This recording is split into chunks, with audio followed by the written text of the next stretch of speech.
मित्रों, आप सभी को नमस्कार। एक्सिस में आप सभी का पुनः स्वागत है। मैं हूं संदीप कुमार और हम उत्तर प्रदेश पीसीएस मुख्य परीक्षा 2023 के जो भी सब्जेक्ट वाइज या उनके जो उत्तर प्रदेश विशेष पेपर यानी उस सीरीज में हम आज लास्ट पेपर को डिस्कस करेंगे। पिछले जीएस के 5 पेपर, सामान्य हिंदी और ऐसे पेपर को हमने डिस्कस कर लिया है। जो हमारी UP PCS mains paper discussion playlist में पड़े हुए हैं, जिन्होंने अब तक नहीं देखा है तो उनको जाकर के वहां से देख सकते हैं। दूसरी ये चीज है कि हमारा मेन मोटिव ये होता है कि पेपर नेक्स्ट ईयर कैसे होंगे और आप लोग जो प्रिपरेशन कर रहे हैं तो उनको कैसे प्रिपरेशन करनी चाहिए, उस विषय पर हमारा पूरा पूरा मुद्दा होता है। अब जैसा कि आप सभी जानते हैं कि जो पेपर 5 और 6 है ये ऑप्शनल पेपर की जगह पर आए हैं। पहले क्या होता था, मेंस में ऑप्शनल पेपर होता था। ऑप्शनल पेपर के 2 पेपर होते थे 200 नंबर के। वर्तमान में यानी पहली बार ऐसा है कि ऑप्शनल पेपर को हटा करके जीएस के 2 पेपर इंट्रोड्यूस किए गए हैं। उन्हीं का हम डिस्कशन कर रहे हैं। तो काफी लोगों को जो ये क्यूरियोसिटी है कि नहीं ये 5वां 6ठा पेपर कैसे आ गया, जीएस के तो 4 ही पेपर होते थे। तो ये दोनों पेपर यूपी विशेष के हैं। पीसीएस में पूछे जाते हैं। अभी यूपीएससी की अगर बात करें तो वहां ऑप्शनल चल ही रहा है, ठीक है। तो इसमें भी जैसा कि लास्ट पेपर है, 6ठा पेपर है, 20 प्रश्न दिए हैं, 10 लघु उत्तरीय और 10 दीर्घ उत्तरीय हैं। 10 जो लघु उत्तरीय प्रश्न है वो 125 शब्द सीमा में है और 10 जो दीर्घ उत्तरीय हैं वो 200 सीमा के अंतर्गत हैं। हिंदी अंग्रेजी दोनों में प्रश्न पत्र छपा हुआ है।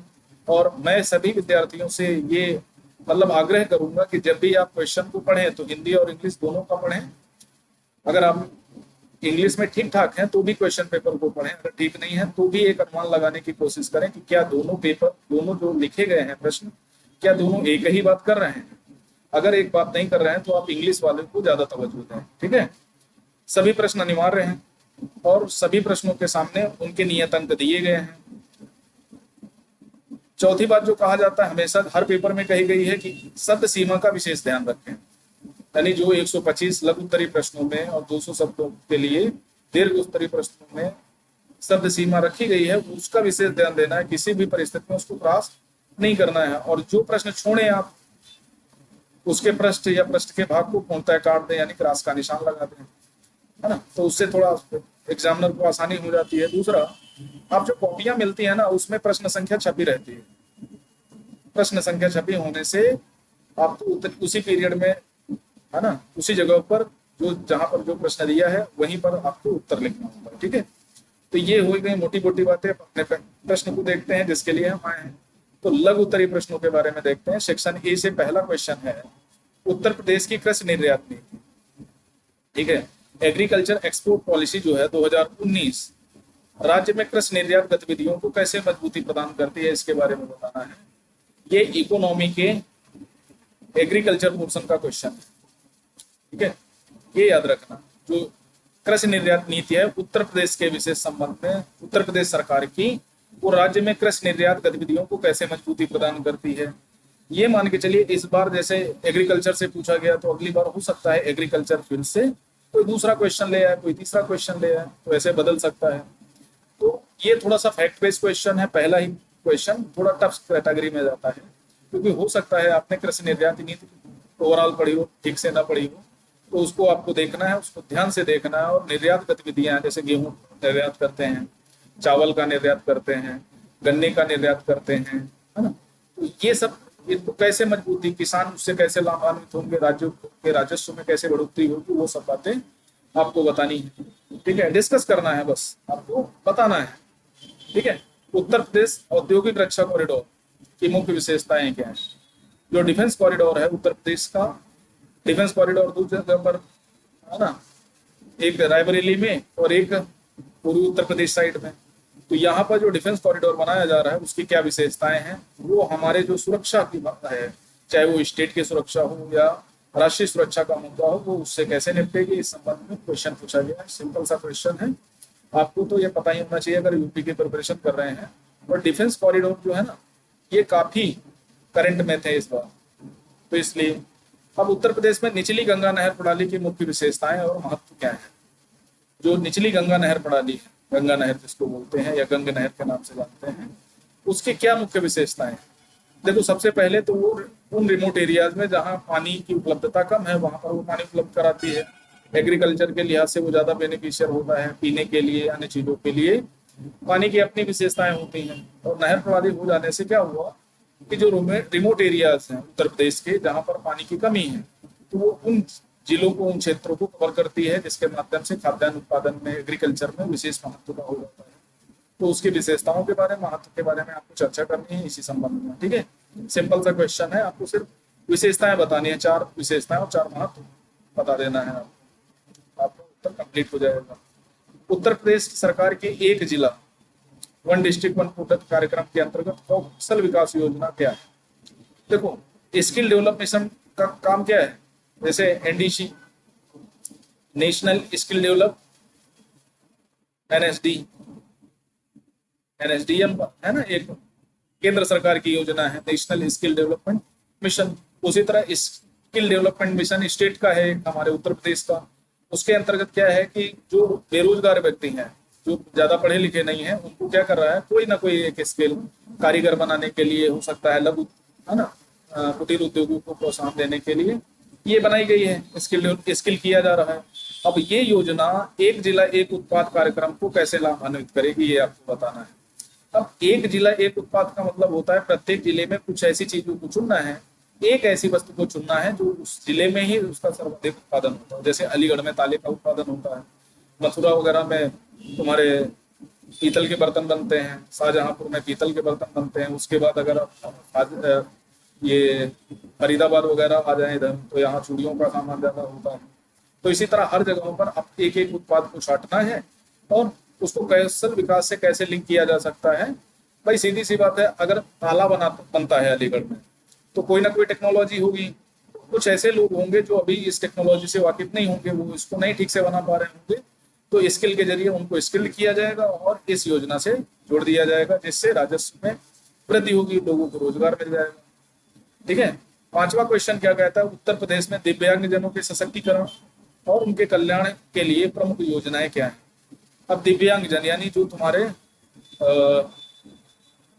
क्या बोलते हैं, दिव्यांगजनों को पहले क्या बोलते थे, जो भी हाथ से, पैरों से, आंखों से, है ना, किसी तरह से दिव्यांग है, उनका शरीर हमारी आपकी जैसा नहीं है, तो उनके सशक्तिकरण और उनके कल्याण के लिए कौन कौन सी योजनाएं चलाई जा रहे हैं, उन योजनाओं के बारे में आपको बताना है। देखो, यूपीएससी में जब ये इस तरह के क्वेश्चन पूछे जाते हैं ना, तो योजनाएं क्या है वो बात नहीं करता, योजनाएं ये थी योजना और उसके क्या नेतार्थ हैं, वो कैसे काम करेगी इस संबंध में। तो उत्तर प्रदेश और यूपीएससी में बस इतना अंतर आता है, उत्तर प्रदेश में फैक्ट बेस्ड क्वेश्चन ज्यादा होता है ना, और फैक्चुअल इंफॉर्मेशन के लिए आपको रखना पड़ता है, भेजा करना पड़ता है। ठीक है, अगला क्वेश्चन है, पूर्वांचल एक्सप्रेसवे परियोजना के प्रमुख लाभ क्या है? पूर्वांचल एक्सप्रेसवे इस समय उत्तर प्रदेश में बहुत सारे एक्सप्रेसवे का काम चल रहा है, और जब से भाजपा सरकार में नितिन गडकरी सड़क परिवहन मंत्री बने हैं, तब से उन्होंने मतलब पूरे भारत में ही क्या कर रहे हैं, सड़कों का एक जाल बिछा रहे हैं। तो उसी तरह उत्तर प्रदेश में बहुत सारे प्रोजेक्ट हैं, है ना, बहुत सारी परियोजनाएं हैं जो काम कर रही हैं, है ना। तो पूर्वांचल एक्सप्रेसवे का क्या महत्व है, उससे क्या होगा? देखो, जब भी किसी गांव के आसपास से या किसी जिले के आसपास से एक बड़ी रोड निकलती है, तो उस गांव में रोजगार के अवसर आते हैं, है ना। बड़ी बड़ी कंपनियां हो सकता है वहां सस्ती जमीनें खरीद करके वहां कोई प्रोजेक्ट लगाए। तो इस परियोजना से एक तो यातायात प्रबंधन में मदद मिलेगी, जो जाम की दिक्कत आती है वो मदद मिल जाएगी। दूसरा, उससे एक बेनिफिट और हो जाएगा कि जो रिमोट एरियाज हैं जहां पर रोड कनेक्टिविटी मेन रोड से नहीं है, वो रोड कनेक्टिविटी के माध्यम से उससे जुड़ जाएंगे। दूसरा, रोजगार के अवसर पैदा होंगे, है ना, लोग कुछ नहीं तो ढाबा ही खोल के बैठ गए या किसी प्रकार का काम करने लगे। दूसरा, बड़ी कंपनियां हो सकता है उस प्रोजेक्ट में इंटरेस्ट लें और वहां पर काम करना स्टार्ट करें, तो उत्पादन श्रृंखला लगाएं, जिससे क्या होगा, वहां से डायरेक्ट इनडायरेक्ट वहां के लोगों को लाभ होगा, है। तो ये परियोजना के प्रमुख लाभ हैं। ठीक है, एक तो कनेक्टिविटी में बढ़ोतरी होती है, दूसरा जाम की समस्या से निजात मिल जाती है। उत्तर प्रदेश में मिलेट्स मुद्रा कार्यक्रम, मिलेट्स मीन्स क्या होता है, मिलेट्स मीन्स दालें, की मुख्य विशेषताएं क्या है? ठीक है, तो ये भी फैक्ट बेस्ड क्वेश्चन है, एग्रीकल्चर से ही बिलोंग करता है।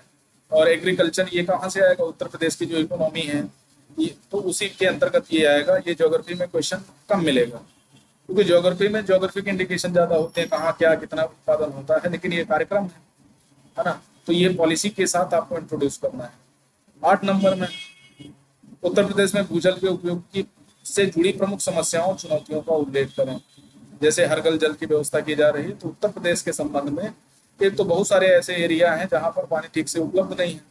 उस पानी को उपलब्ध कराने के लिए क्या किया जा रहा है, उनको घर तक, है ना, सीवर उसके माध्यम से जोड़ा जा रहा है, पानी की टंकियों के माध्यम से। तो उसके उपयोग से जुड़ी समस्या, जो हम पानी को बर्बाद करते हैं, उन समस्याओं चुनौतियों का उल्लेख करना है ना, और कैसे इस समस्या से निजात पा सकते हैं, इसका एक निष्कर्ष दे देना। ठीक है। नेक्स्ट आता है प्लास्टिक अपशिष्ट प्रबंधन के संबंध में उत्तर प्रदेश सरकार के प्रमुख दिशा निर्देश क्या है ना। प्लास्टिक का जो अपशिष्ट होता है, वो चाहे ई वेस्ट हो, है ना, या फिर पॉलीथीन हो, या अन्य प्रकार की कोई सामग्री प्लास्टिक की हो, उसके संदर्भ में उत्तर प्रदेश सरकार के क्या गाइडेंस हैं, है ना, क्या दिशा निर्देश दिए गए हैं, क्या गाइडलाइंस दी गई हैं, उन सब के संबंध में आपको उत्तर देना है। ठीक है। ये जितने भी क्वेश्चन है थोड़ा टफ है, क्योंकि फैक्चुअल इंफॉर्मेशन की ज्यादा डिमांड की गई है, क्योंकि पहली बार पेपर छपा है ना, तो हो सकता है, तो इसलिए आप चिंतित नहीं रहना। अगर आपके इसमें मान लिया 50 से 80 नंबर तक आ रहे हैं, तो भी आपको चिंतित होने की जरूरत नहीं है, क्योंकि दोनों पेपरों की मेरिट कम जाएगी, नंबर स्कोर इतना ज्यादा होगा नहीं। अगला है 10 नंबर, उत्तर प्रदेश सरकार का राज्य के स्थलीय पारिस्थितिकी तंत्र यानी इकोसिस्टम में एनवायरमेंट का क्वेश्चन है, के संदर्भ में विजन प्लान 2030 क्या है। इस क्वेश्चन को भी आपको देखना पड़ेगा, थोड़ा गंभीर रूप से समझना पड़ेगा। अभी तक क्या करते थे आप, यूपी की फैक्चुअल इंफॉर्मेशन रखते थे, अब यूपी की जो इकोलॉजी है, एनवायरमेंट है, साइंस एंड टेक है, उत्तर प्रदेश का जो इकोनॉमिक्स है, इतिहास है, वो सब आपको देखना पड़ेगा। जितना सरल फर्स्ट 5वां पेपर था ना, उतना ही टफ ये 6ठा पेपर है, क्योंकि इसमें क्या है, इकोनॉमिक्स के साथ साथ राज्य की पॉलिसीज हैं, है ना, एनवायरमेंट इकोलॉजी है, और बुनियादी ढांचे से रिलेटेड बहुत सारी चीजें हैं, तो इनको भी आपको करना है। उसके बाद आप सेक्शन बी पे आ जाते हैं, खंड बा। सेक्शन बी के अंतर्गत क्या कहा गया है, दीर्घ उत्तरी प्रश्न 200 शब्द सीमा।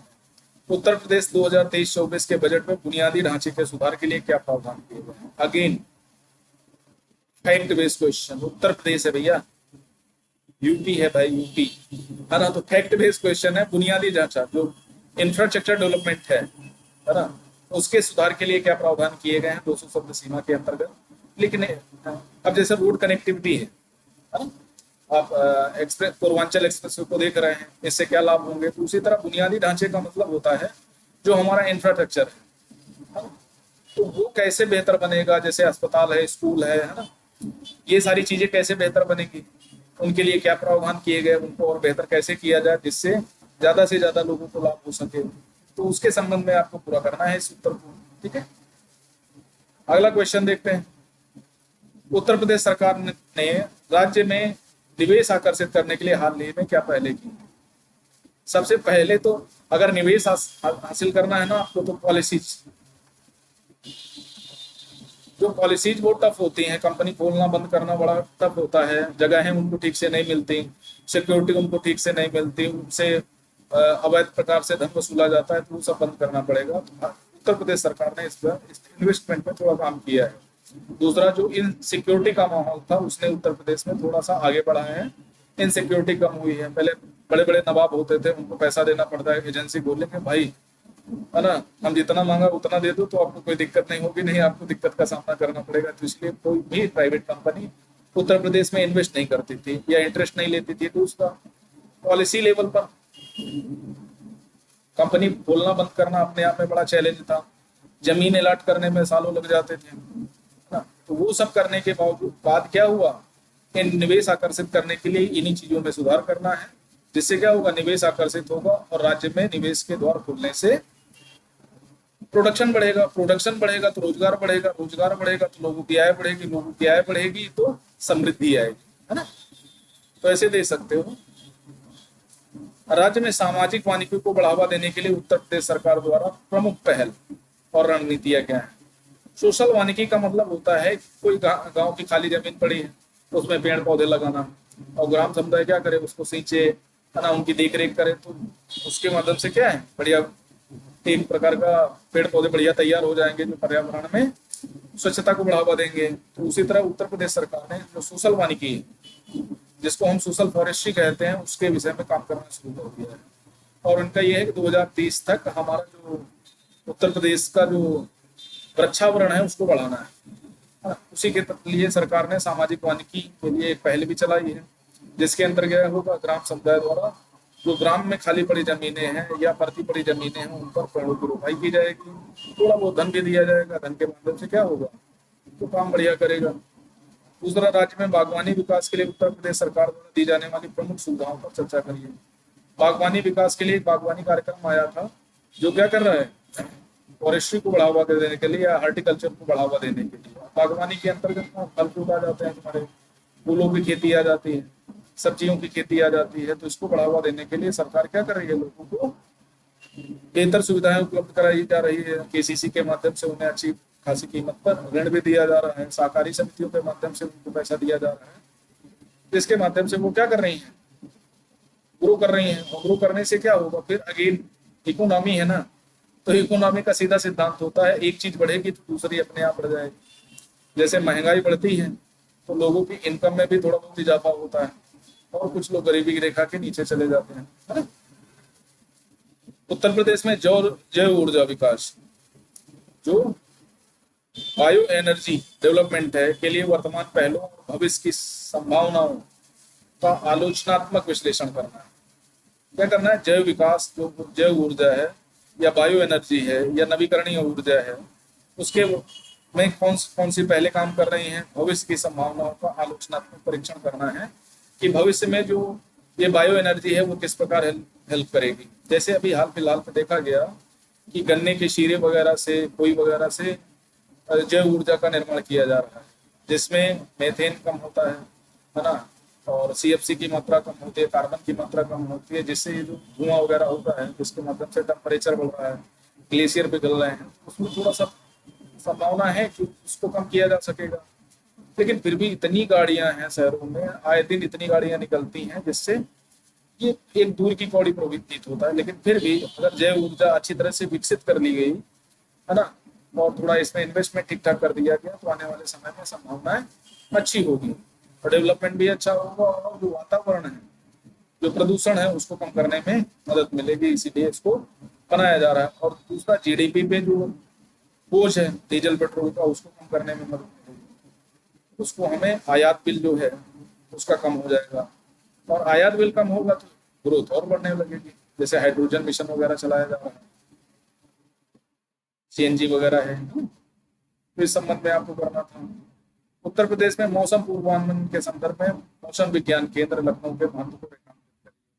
लखनऊ क्या है, राजधानी है उत्तर प्रदेश की, तो यहाँ का जो मौसम विज्ञान केंद्र है वो कैसे ठीक ठाक काम करता है, तो उसके संबंध में आपको बताना है। ठीक है, तो मौसम विज्ञान केंद्र का मौसम की भविष्यवाणी करना है ना, तो उत्तर प्रदेश का है, तो सीधी सी बात है उत्तर प्रदेश के संबंध में होगा, इसका मुख्यालय लखनऊ में। तो ये कैसे काम करता है, कैसे पूर्व सूचना प्रणाली इसकी कैसी है ना, किन सिस्टम पर आधारित पर ये काम करता है, ये सारी चीजें डिस्कस कर। इस प्रकार का जो क्वेश्चन होता है तो इसके अंतर्गत आपको जो मौसम विज्ञान केंद्र है ना, तो इसीलिए मैं पहले ही कह रहा था कि ये पेपर टफ है, क्योंकि इसमें सीधे से फैक्चुअल इंफॉर्मेशन को ज्यादा पूछा गया है। तो अगले साल हो सकता है चेंज हो थोड़ा पेपर, लेकिन फिर भी आपको तैयारी इस हिसाब से करनी चाहिए। देखो हर पेपर प्रश्न में उत्तर प्रदेश उत्तर प्रदेश उत्तर प्रदेश छपा हुआ है ना, कम से कम 20 बार तो यूपी लिखा है, 20 क्वेश्चन है तो 20 बार तो उत्तर प्रदेश लिखा ही होगा ना।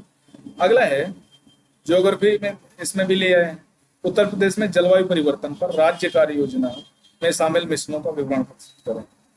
तो बहुत सारे मिशन है, जैसे जल जीवन मिशन हो गया उत्तर प्रदेश का, और ये तुम्हारा जलवायु परिवर्तन करना है तो ये ऊपर वाला क्वेश्चन जो था ना जैव ऊर्जा वाला, इसको भी आप जोड़ सकते हो।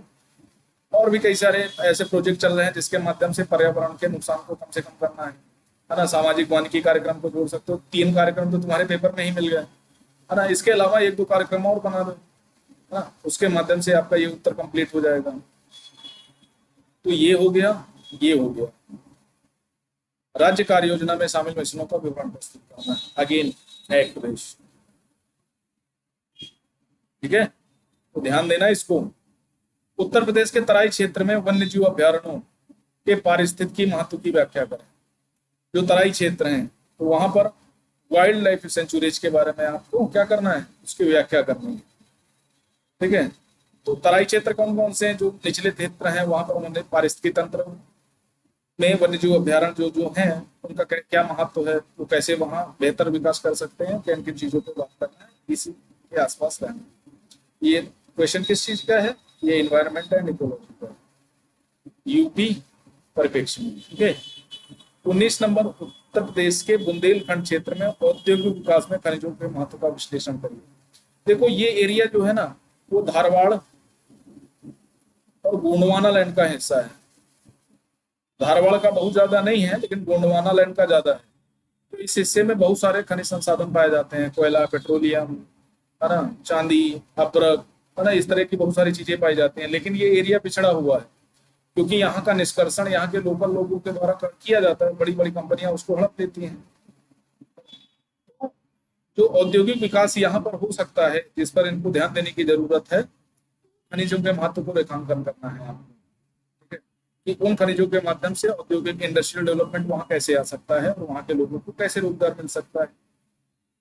उत्तर प्रदेश में विज्ञान एवं प्रौद्योगिकी परिषद के नवाचार प्रोत्साहन कार्यक्रमों के उद्देश्य, लक्ष्य और समूह। अब देखो जब नवाचार की बात आती है ना तो नवाचार चाहे उत्तर प्रदेश का हो या भारत का लगभग एक समान होगा।